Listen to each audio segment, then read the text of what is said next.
Hey everybody, welcome back to Leosophy. I got 3 questions, jumping right in.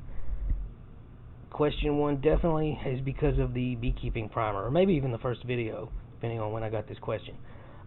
Is the queen really in charge of the colony? Short answer, no, not at all. The queen is really just, it's easy to analogize this, and if that's a word, is to compare a colony to a single organism. In fact, they're actually referred to in biology as a superorganism. That's how a colony functions.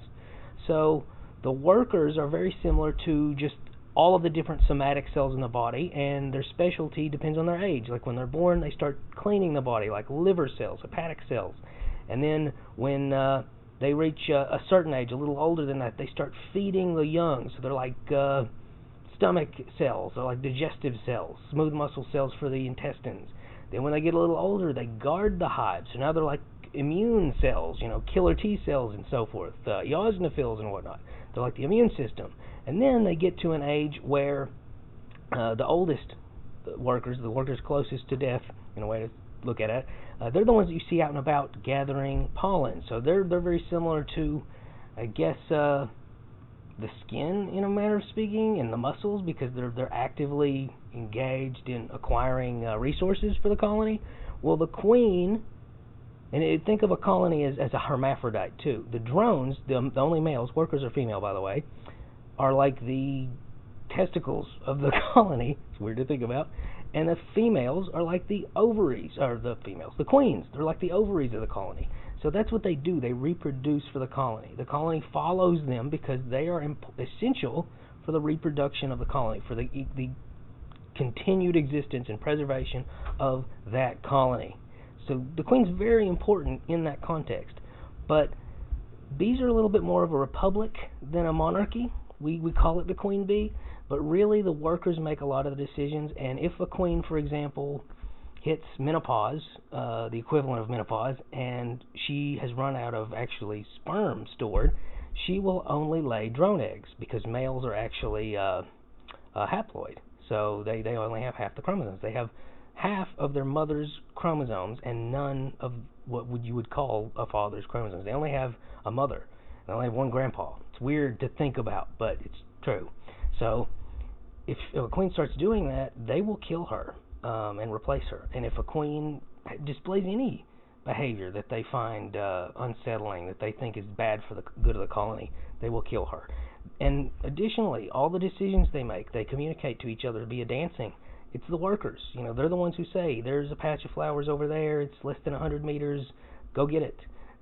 There's disease in the colony, we need to do something. There's an invader, we need to get propolis and patch them creepy coffin where they can't move because they're too big to lug out. All those kinds of decisions are decisions that the workers make, not the queen. So it's funny that when I hear people compare, strong, independent women who don't need no man to a queen bee, because the colony's more like a republic. It's a republic of females. It's very Amazonian, very Wonder Woman, but it's a republic is the closest government I could compare it to for, given that it's not, they don't have a system of government the way we do. It's a very loose analogy, but they're certainly not a monarchy. Hope that answers that question. Wow, 4 minutes for one question. Hang on just a second. Let me draw up the other one. Do you think we are alone in the universe? I don't. I think that just in terms of sheer probability, it's very unlikely. That being said, I'm not 100% certain. I'm not gonna say hands down the Pleiadians and the reptilians are at war, and that's why we have to be extra cautious this year or anything like that. I just think that in terms of sheer probability, the odds that we are is unlikely. And I think if we are not being contacted, the reason is because of some sort of governing rules that would prevent contact, or just the risk outweighs the reward. Hey, there's a planet, it's just now reached spacefaring status. It doesn't have any resources that interest us because, again, we have the entirety of the universe to choose from. There's, again, whoever mines the first asteroid is going to be the first trillionaire. seriously, that's not an exaggeration. Space is a wealth of resources that we can't even imagine. There are planets made only of diamonds out there, and planets only of gold, planets only of ethanol. It's crazy how vast and how just sparsely populated and yet immeasurably wealthy in terms of natural resources space is. So what would there be to gain? Columbus found the New World looking for spices, and then people stayed because they found the Columbian Exchange: tomatoes, potatoes, peppers, corn, a wealth of fertile land ripe for colonization. What would they gain from seeking us out? So that could be the other reason. Or maybe we're all just too far away from each other to really interact.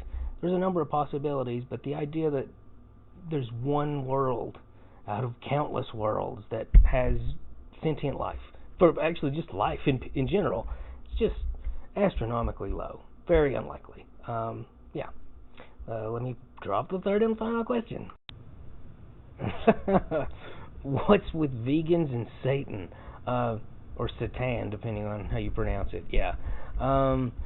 Okay. Well, the reason why vegans are very, very vocal about support of Satan is it sort of seems too good to be true as a food. I mean, one serving of it, I'm going to draw it up real quick, so I don't screw any of the numbers up. Here we go. One serving is 104 calories, has 21 effing grams of protein. That's better than like a protein shake in terms of like protein to calories. Now, I mean, and it's a lot of different kinds of protein too. Can't remember if it's complete proteins or if you have to supplement with other stuff, but that's still staggering, okay? Trace minerals. It's got copper, iron, phosphorus, calcium, zinc. Not a crazy ton, but quite a bit of selenium, which is a trace metal that's very lacking in a lot of diets, especially vegan diets. So, yeah, very low fat, lots of protein, and actually, the source that I looked up, let's see if it says if it's a full protein or not. No, it doesn't actually have enough lysine, but that's only one.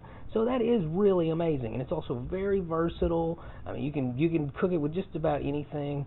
So it kind of does live up to the hype that vegans are saying.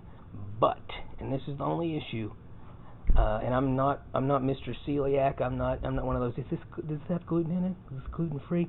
But it's just gluten. That's pretty much what it is. It's wheat gluten that's been colonized by a fungus and altered on a chemical level. That's what it flipping is. So I absolutely think that people who want to reduce their meat consumption, seitan is actually a wonderful, wonderful alternative.